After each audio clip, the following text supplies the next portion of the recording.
ఏమన్నావన్నా కళ్యాణ్ బాబుని assembly gate దగ్గర కూడా రానివనన్నారా? ఇప్పుడు నువ్వేంటన్నా గేట్ దాటడానికి గజగజ గజ వణిగిపోతున్నావు. మాట్లాడుతున్నా అసెంబ్లీలో బాబు గారిని ఇలా కళ్ళు పెట్టి చూస్తే ఎవరు భయపడరు నువ్వు. మరి ఎందుకన్నా ఇప్పుడు అసెంబ్లీకి వెళ్ళి ఆ కళ్ళు చూడటానికి నువ్వు భయపడుతున్నావు?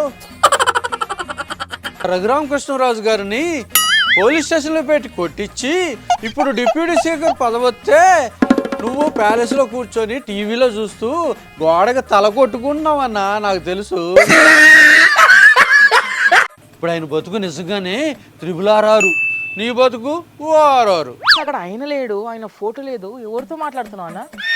ఆయన 5 సంవత్సరాలు చేసిన రాజకీయాలకి ఆయన ముఖం మనకు చూపించగలడా?